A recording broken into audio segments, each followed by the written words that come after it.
Hello నమస్కారం అండి. Group 1, group 2, VRO, VRA, SI, constables all competitive exam ప్రిపరేషన్కి స్వాగతం. ఈరోజు మనం చెప్పుకోబోయేది ఏంటంటే సుప్రీంకోర్టు యొక్క ముఖ్యమైన కేసులు, వాటి యొక్క తీర్పుల గురించి మనం ఈ వీడియోలో చూద్దాము. అలాగైతే మీరు తెలుగు కాంపిటేటివ్ ఎగ్జామ్స్ అనేటటువంటి ఈ ఛానల్లో సబ్స్క్రైబ్ చేసుకోవడం ద్వారా మీరు నా లేటెస్ట్ అప్డేట్స్ అన్నీ కూడా పొందగలుగుతారు. సబ్స్క్రైబ్ చేసుకోండి. సబ్స్క్రైబ్ చేసుకుంటే మీ నాలెడ్జ్ అనేది ఇంప్రూవ్ చేయగలుగుతాము.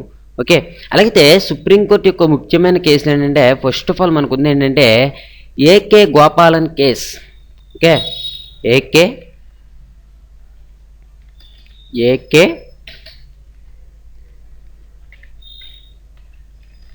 గోపాలన్ కేసు. ఓకే, అలాగైతే ఈ కేసు అనేది అసలు ఎప్పుడు జరిగిందంటే మనకి 1950 సంవత్సరంలో జరిగింది. 1950 సంవత్సరంలో జరిగింది. అలాగైతే ఈ కేసు ద్వారా మద్రాసుకు చెందిన ఏకే గోపాలన్ అనే వ్యక్తిని మద్రాసు ప్రభుత్వం 1950 నిరోధక నిర్బంధ చట్టం కింద నిర్బంధంలో తీసుకుంది. ఓకే, అయితే ఏకే గోపాలన్ ఈ క్రింది అంశాలను నిర్బంధంలో ఉండడానికి గల కారణాలను ప్రశ్నించారనమాట. ఏమని ప్రశ్నించారంటే తన నిర్బంధంలోనికి తీసుకోవడం రాజ్యాంగంలోని 19వ నిబంధన ప్రకారం స్వేచ్ఛా హక్కుకు వ్యతిరేకమని, 21వ నిబంధన కింద వ్యక్తిగత స్వేచ్ఛకు నిర్బంధం వ్యతిరేకమని ఆయన వాదించడం అనేది జరిగిందనమాట. ఓకే, దీని నుంచి చూస్తే మనకి ఏకే గోపాలన్ కేసు ఏ సంవత్సరంలో జరిగింది, ఓకే, దేనికి సంబంధించింది అంటే ఇది స్వేచ్ఛా హక్కుకి, అదేవిధంగా చూస్తే నిర్బంధంలో ఉంచడానికి గల కారణాన్ని అడగడం అనేది జరిగిందనమాట. Okay, AK Gopalan case. తర్వాత చూసుకుంటే మనకి చంపాకం దొరైరాజన్ కేస్. రెండోది వచ్చేసి చంపాకం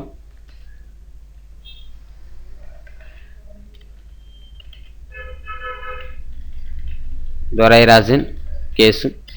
ఈ కేసు వచ్చేసి మనకి ఎప్పుడు జరిగిందంటే ఇది 1951 సంవత్సరంలో జరిగింది. 1951 సంవత్సరంలో ఇది జరిగింది. అయితే తమిళనాడులోని విద్యా సంస్థలలో వెనుకబడిన తరగతుల వారికి కల్పించిన రిజర్వేషన్లకు వ్యతిరేకంగా వేయబడిన కేసు. ఓకే, మొదటి రాజ్యాంగ సవరణ దీని ద్వారా 15/4 నూతనంగా ఏర్పాటు జరిగింది. ఓకే, దీనివల్ల ఏంటంటే మొదటి రాజ్యాంగ సవరణ దీని ద్వారా 15/4 నూతనంగా చేర్చడం అనేది జరిగిందనమాట. ఓకే, ఈ కేసు దేనికి సంబంధించింది అని కనుక అడిగితే తమిళనాడులోని విద్యా సంస్థలో వెనుకబడిన తరగతుల వారికి సంబంధించింది అని మనం ఆన్సర్ చేయాలి. ఇంకోటి ఏంటంటే ఏ సంవత్సరంలో జరిగిందంటే 1951 సంవత్సరంలో జరిగిందని మనం ఆన్సర్ చేయాలి. తర్వాత చూస్తే మనకి మూడోది వచ్చేసి శంకరీ ప్రసాద్ కేస్. శంకరీ ప్రసాద్ కేసు. ఈ కేసు విషయానికి వస్తే మొదటి రాజ్యాంగ సవరణ చట్టంలో అంశాలు ప్రశ్నించడం అనేది ఈ కేసులో జరిగింది. రిజర్వేషన్లు కల్పించడం ప్రాథమిక హక్కులకు విరుద్ధం. అదేవిధంగా చూస్తే కోర్టు స్పందిస్తూ పార్లమెంటుకు ఏ అంశాన్ని అయినా సవరించే అధికారం ఉన్నది. ఈ కేసునే సుప్రీంకోర్టు మొదటిసారిగా న్యాయ సమీక్ష అధికారాన్ని వినియోగించింది. ఓకే, ఈ శంకరీ ప్రసాద్ కేసు వల్ల ఏంటంటే మొదటి రాజ్యాంగ సవరణ చట్టంలో అంశాలు ప్రశ్నించడం అనేది జరిగింది. రిజర్వేషన్లు కల్పించడం ప్రాథమిక హక్కుల విరుద్ధం. కోర్టు స్పందిస్తూ ఏంటంటే దేనికి జరిగిందంటే రిజర్వేషన్లు కల్పించడం ప్రాథమిక హక్కుల విరుద్ధం అని వేయడం జరిగింది. అలాగైతే దీనికి కోర్టు స్పందిస్తూ పార్లమెంటుకు ఏ అంశాన్నైనా సవరించే అధికారం ఉన్నది. ఈ కేసులోనే సుప్రీంకోర్టు మొదటిసారిగా న్యాయ సమీక్ష అధికారాన్ని వినియోగించుకుంది అని చెప్పొచ్చు.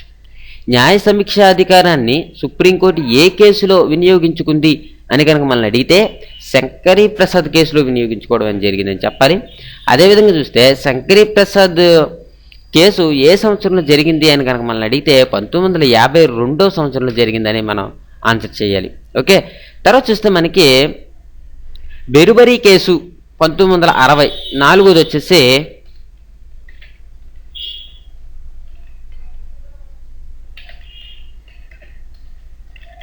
కేసు. ఇది ఎప్పుడు జరిగిందంటే మనకి 1960 సంవత్సరంలో జరిగింది. ఇది ఎప్పుడు జరిగింది? 1960 సంవత్సరంలో జరిగింది.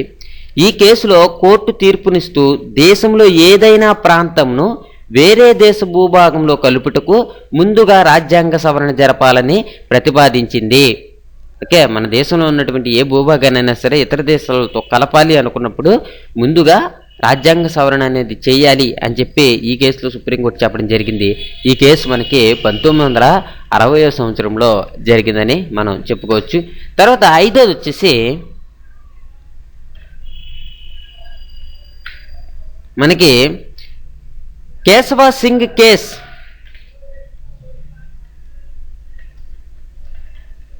కేశవ సింగ్ కేసు. ఈ కేసు ఎప్పుడు జరిగిందంటే మనకి 1964 సంవత్సరంలో జరిగింది. కేశవ సింగ్ అనే జర్నలిస్ట్ శాసనసభ వ్యవస్థకు వ్యతిరేకంగా వ్యాఖ్యలు చేయటం ద్వారా అతనిని జైలుకు పంపించడం అనేది జరిగింది. ఈ కేసులో కోర్టు వ్యాఖ్యానిస్తూ నిబంధన 21కి విరుద్ధంగా వ్యవహరించరాదని వ్యాఖ్యానించింది. ఓకే, ఈ విధంగా మనం కేశవ సింగ్ కేసు గురించి చెప్పుకోవచ్చు. కేశవ సింగ్ కేసు ఏ సంవత్సరంలో జరిగింది అని కనుక మనం అడిగితే 1964 సంవత్సరంలో జరిగిందని మనం చెప్పొచ్చు. తర్వాత చూస్తే మనకి సజ్జన్ సింగ్ కేస్ 6 వచ్చేసి సజ్జన్ సింగ్ కేస్.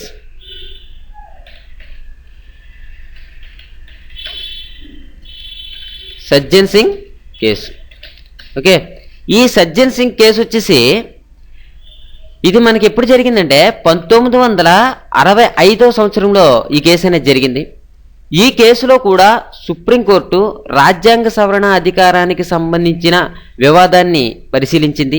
అలాగైతే ఆస్తి హక్కుకు సంబంధించి చేసినటువంటి 17వ రాజ్యాంగ సవరణ రాజ్యాంగబద్ధమేనని ప్రకటించడం జరిగింది. ఏంటి? ఆస్తి హక్కుకు సంబంధించి చేసిన 17వ రాజ్యాంగ సవరణ రాజ్యాంగబద్ధమేనని ఈ కేసులో చెప్పింది. అంటే ఇక ఆస్తి హక్కుకు సంబంధించి చేసినటువంటి 17వ రాజ్యాంగ సవరణ సక్రమమేనని ఏ కేసులో సుప్రీంకోర్టు వ్యాఖ్యానించింది అని కనుక మిమ్మల్ని అడిగితే సజ్జన్ సింగ్ కేసు 1965 అని మనం ఆన్సర్ చేయాలి. తర్వాత 7వ వచ్చేసి మనకి 7వ వచ్చేసి గోలక్నాథ్ కేస్ బస్ పంజాబ్ ప్రభుత్వం. ఓకే, నేను ఇక్కడ రాస్తున్నాను, మీరు కూడా నోట్ చేసుకోండి.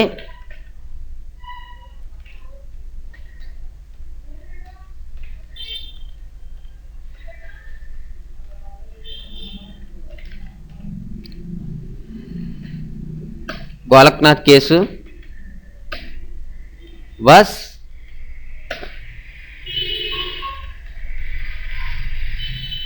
పంజాబ్ ప్రభుత్వం.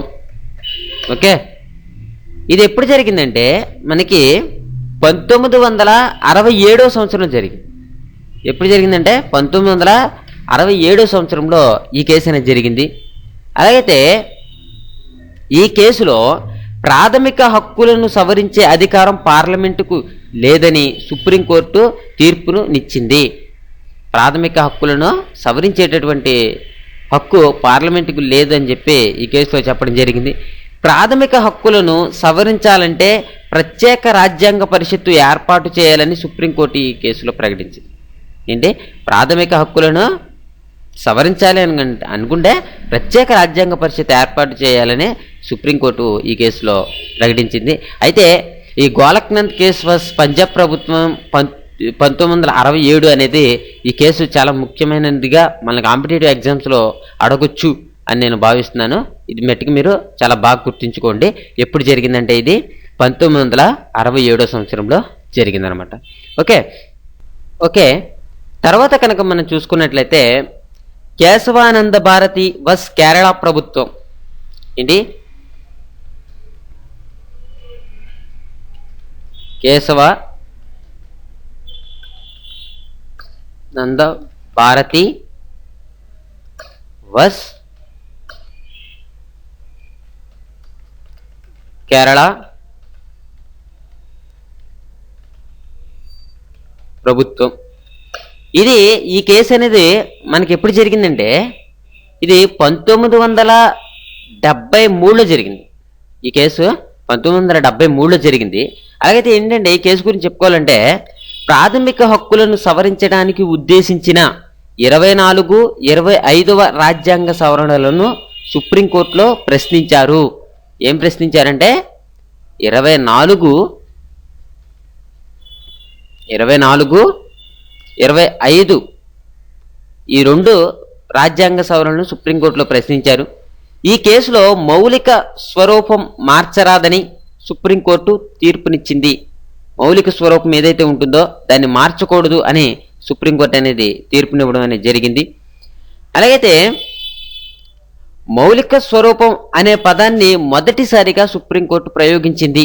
ఓకే, ఇక్కడ మనల్ని అడగొచ్చు, మౌలిక స్వరూపం అనేటటువంటి పదం సుప్రీంకోర్టు ఏ కేసులో మొదటిసారిగా ఉపయోగించింది అంటే కేశవానంద భారతి వస్ కేరళ ప్రభుత్వం 1973 ఈ కేసులో ఉపయోగించడం జరిగిందని మనం చెప్పుకోవచ్చు. ఓకే, ఈ కేసు వచ్చేసి మనకి 1973లో జరిగింది.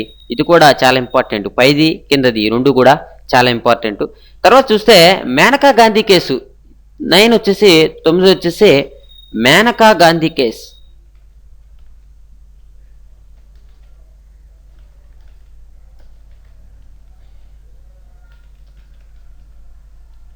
మేనకా గాంధీ కేసు. ఈ కేసు వచ్చేసి మనకి ఎప్పుడు జరిగిందంటే 1978వ సంవత్సరంలో జరిగింది. అలాగైతే ప్రజా ప్రయోజనాల వాయిద్యంపై పాస్పోర్ట్ ఆఫీసర్ 1967 పాస్పోర్ట్ చట్టం కింద మేనకా గాంధీ పాస్పోర్ట్ను రద్దు చేశారు. ఓకే, అలాగైతే సుప్రీంకోర్టు తన తీర్పులో ప్రజా ప్రయోజనం అన్నది బహుళ విస్తృతమైనదని తీర్పు చెప్పింది.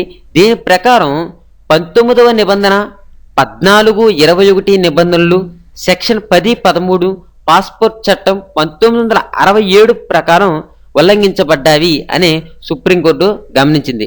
అంతేకాకుండా 21వ నిబంధన కింద వ్యక్తి స్వేచ్ఛ అనే దానికి సాధారణ మరియు మామూలు అర్థం ఇచ్చింది.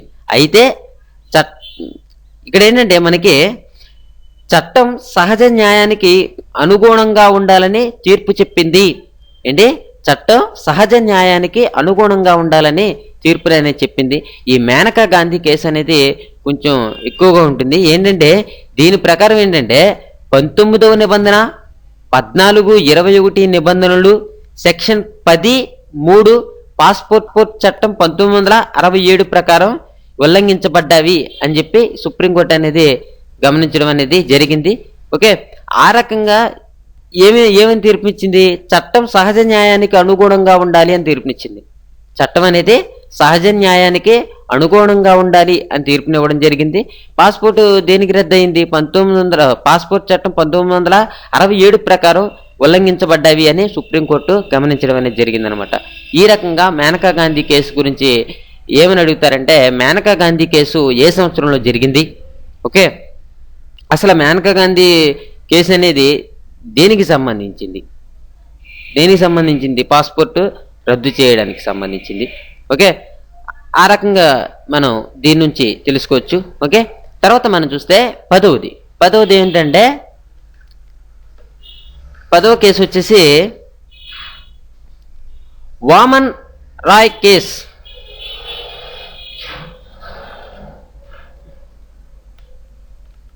వామన్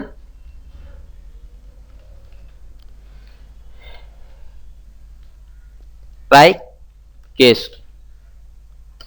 ఈ కేసు ఎప్పుడు జరిగిందంటే మనకి 1981వ సంవత్సరం. ఓకే, తర్వాత దీనిలాగానే ఉండేటటువంటి ఇంకో కేసు ఏంటంటే నీరజ చౌదరి కేసు.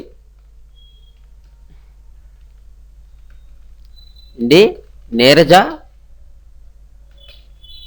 చౌదరి కేసు. ఈ కేసు ఏంటంటే 1984లో జరిగింది. 1984లో జరిగింది ఈ 2 కేసులు కూడా. ఓకే, ఫస్ట్ ఏంటంటే వామన్ రాయ్ కేసు 1981, నీరజ చౌదరి కేసు 1984. ఈ కేసులో బాల కార్మికులకు సంబంధించి సమర్థవంతమైన చట్టాలు రూపొందించాలని తీర్పు చెప్పింది. ఈ కేసు ముఖ్యంగా ఏంటంటే బాల కార్మికులకు సంబంధించి సమర్థవంతమైన చట్టాలు రూపొందించాలని సుప్రీంకోర్టు అనేది తీర్పునివ్వడం జరిగింది. తర్వాత ఓకే, ఈ కేసు ఇక్కడ వరకు మీరు నోట్ చేసుకోండి. తర్వాత మనకి 11ది వచ్చేసి షాబానో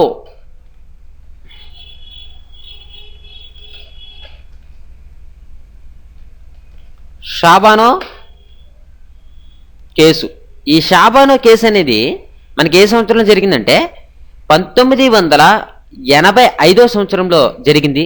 ఈ కేసు ద్వారా సుప్రీంకోర్టు ముస్లిం మహిళలకు కూడా భరణం ఇవ్వాలని తీర్పు చెప్పింది. ఓకే, సుప్రీంకోర్టు ఏంటంటే ముస్లిం మహిళలకు కూడా భరణం ఇవ్వాలని తీర్పు చెప్పింది. మనకి దీని నుంచి బిట్స్ ఏ విధంగా వస్తాయంటే షాబానో కేసు ఏ సంవత్సరంలో జరిగింది అని అడగొచ్చు, లేకపోతే ముస్లింల మహిళలకు కూడా భరణం ఇవ్వాలని తీర్పు చెప్పినటువంటి కేసు ఏంటి అంటే షాబానో కేసు 1985 అని మనం ఆన్సర్ చేయాలి. నెక్స్ట్ వచ్చేసి 12వది ఏంటంటే సెయింట్ స్టెఫెన్స్ కాలేజీ కేసు. నేను నోట్ చేస్తున్నాను. ఇది సెయింట్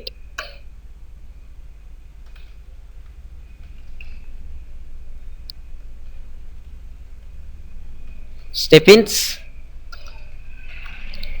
కాలేజీ కేసు. ఈ కేసు గురించి చెప్పాలంటే ఇది మనకి ఏ సంవత్సరంలో జరిగిందంటే ఇది 1992 సంవత్సరంలో జరిగింది. ఈ కేసు 1992 సంవత్సరంలో జరిగింది. ఈ కేసులో సుప్రీంకోర్టు తీర్పునిస్తూ మైనారిటీ విద్యా సంస్థల్లో మైనారిటీయేతర విద్యార్థులకు 50% సీట్లు కేటాయించాలని కోర్టు తన తీర్పును ప్రకటించింది. ఓకే, మళ్ళీ ఇంకోసారి చెప్తున్నాను. ఈ కేసులో సుప్రీంకోర్టు ఏమని చెప్పిందంటే మైనారిటీ విద్యా సంస్థల్లో మైనారిటీయేతర విద్యార్థులకు 50% సీట్లు కేటాయించాలని కోర్టు తీర్పు చెప్పడం జరిగిందనమాట. ఓకే, ఈ కేసు మనకి 1992లో జరిగింది. తర్వాత 13వది వచ్చేసి ఉన్ని కృష్ణన్ వర్సెస్ ఆంధ్రప్రదేశ్. ఉన్ని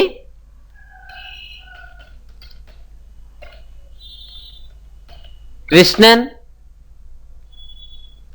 bus Andhra Pradesh AP. Okay, Andhra Pradesh AP అని రాస్తున్నాను. ఓకే, ఈ కేసు ఎప్పుడు జరిగిందంటే మనకి 1993 సంవత్సరంలో జరిగింది.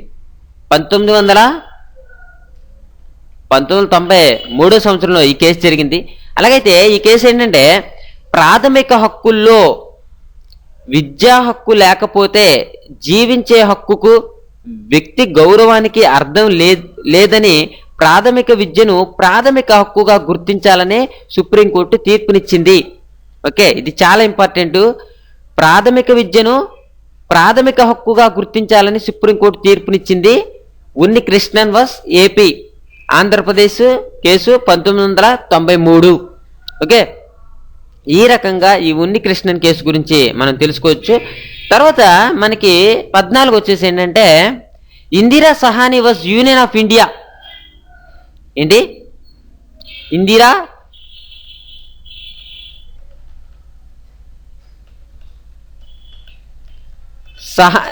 Sahani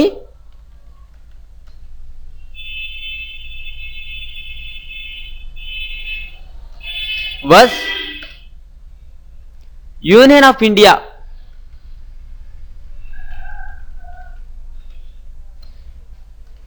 union of India. ఈ కేసు ఏంటంటే మనకి 1992లో ఇది జరిగింది. అలాగైతే దీంట్లో ఏంటంటే వెనుకబడిన తరగతులకు 27% రిజర్వేషన్లు కల్పించే అవకాశాన్ని ఈ కేసులో పరిశీలించారు. ఓకే, వెనుకబడిన తరగతులకు ఎంత 27% రిజర్వేషన్ని కల్పించాలి అనే అంశాన్ని ఈ కేసులో ప్రశ్నించడం అనేది జరిగింది. ఓకే, ఈ Indira Sawhney versus union of India ఈ కేసు కూడా చాలా ముఖ్యమైనదిగా మనం చెప్పుకోవచ్చు. తర్వాత చూస్తే మనకి సరా సరాకా ముద్గల్ 15 వచ్చేసి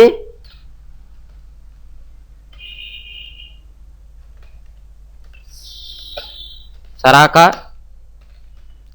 ముద్గల్. ఓకే, ఈ కేసు ఎప్పుడు జరిగిందంటే 1995లో జరిగింది. ఈ కేసులో సుప్రీంకోర్టు తీర్పునిస్తూ ఒక వ్యక్తి హిందూ వివాహ చట్ట ప్రకారం పెళ్లి చేసుకున్న తరువాత మరో వివాహం చేసుకోవటానికి మత మార్పిడి చట్టం విరుద్ధంగా ప్రకటించింది. ఓకే, ఈ కేసులో ఏం చెప్పిందంటే, ఇంకోసారి చెప్తున్నాను, సుప్రీంకోర్టు తీర్పునిస్తూ ఏం చెప్పిందంటే, ఒక వ్యక్తి హిందూ వివాహ చట్ట ప్రకారం పెళ్లి చేసుకున్న తరువాత మరొక వివాహం చేసుకోవడానికి మత మార్పిడిని చట్ట విరుద్ధంగా ప్రకటించింది. ఓకే, ఈ రకంగా మనం ఈ కేసు గురించి చెప్పుకోవచ్చు. తర్వాత 16 వచ్చేసి మనకి ఎస్ఆర్ బొమ్మాయి కేసు.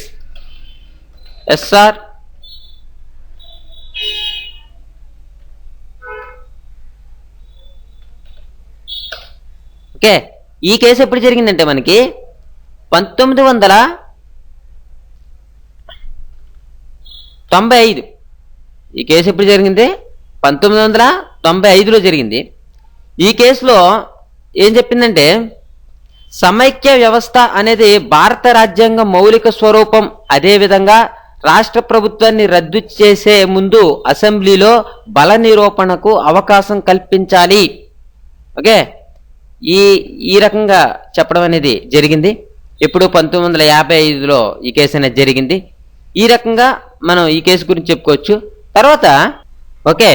తర్వాత మనం 17వది కనుక చూసుకున్నట్లయితే చంద్రకుమార్ కేస్ ఏంటి, చంద్రకుమార్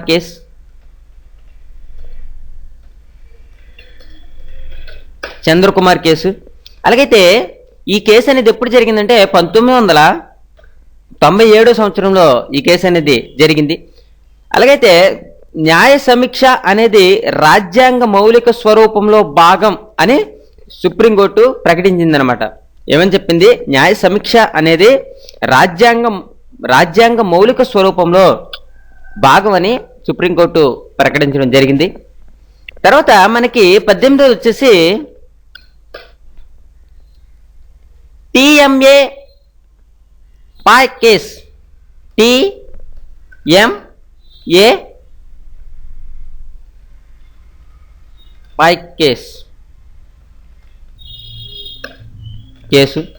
ఈ కేసు ఎప్పుడు జరిగిందంటే మనకి 2002 సంవత్సరంలో జరిగింది. ఎప్పుడు జరిగింది ఇది? 2002లో జరిగింది. ఈ కేసులో సుప్రీంకోర్టు ఏమని చెప్పిందంటే, మైనారిటీ విద్యా సంస్థల్లో పరిపాలనలో జోక్యం చేసుకునే హక్కు గురించి చెప్పడం అనేది జరిగింది. అదేవిధంగా ఆ సంస్థల ప్రమాణాల గురించి రాష్ట్ర ప్రభుత్వం జోక్యం చేసుకోవచ్చు అని చెప్పడం జరిగిందనమాట. ఓకే, ఏం చెప్పిందండి ఈ కేసులో? మైనారిటీ విద్యా సంస్థల్లో పరిపాలనలో జోక్యం చేసుకునే హక్కు రాష్ట్ర ప్రభుత్వాలు జోక్యం చేసుకోవచ్చు అని చెప్పడం జరిగింది. మైనారిటీ విద్యా సంస్థల్లో జోక్యం చేసుకోవడం రాష్ట్ర ప్రభుత్వానికి ఉంది అని చెప్పడం జరిగింది, ఒక్క మాటలో చెప్పాలంటే. ఓకే, ఈ టిఎంఏ పాయ్ కేస్ 2002లో జరిగింది. ఓకే, ఈ కేసుని మనం గుర్తుంచుకోవాలి, మీరందరూ కూడా నోట్ చేసుకోండి. తర్వాత చూస్తే ఇనామ్దార్ కేస్.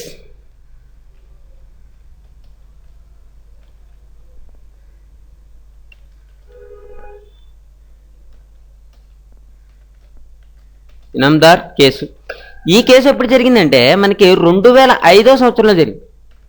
ఈ కేసు 2005లో జరిగింది. ఈ కేసులో సుప్రీంకోర్టు ఏమని చెప్పిందంటే, ప్రైవేటు రంగ సంస్థల్లో ఎస్సీ ఎస్టీలకు రిజర్వేషన్లు కల్పించడం చట్ట విరుద్ధమని ప్రకటించింది. దీనికోసం 93వ రాజ్యాంగ సవరణ చేయటం జరిగింది. 93వ రాజ్యాంగ సవరణ చేయటం అనేది జరిగింది. ఏంటంటే ఎస్సీ ఎస్టీలకు రిజర్వేషన్లు కల్పించడం చట్ట విరుద్ధమని ప్రకటించింది. దేంట్లో? ప్రైవేటు రంగ సంస్థల్లో. ఓకే, ఈ రకంగా ఈ కేసు గురించి మనం చెప్పుకోవచ్చు. తర్వాత ఐఆర్ కోహ్లోక్ కేస్ నేను రాస్తున్నాను, ఇది చూడండి. 20 వచ్చేసి ఐఆర్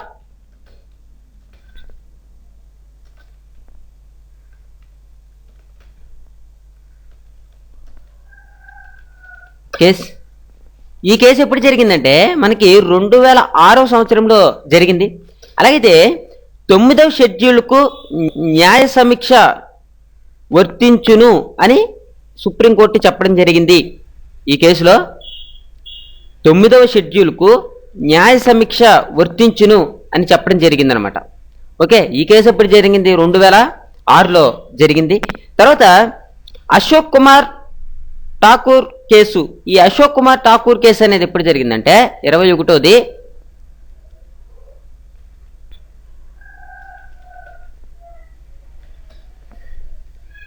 అశోక్ కుమార్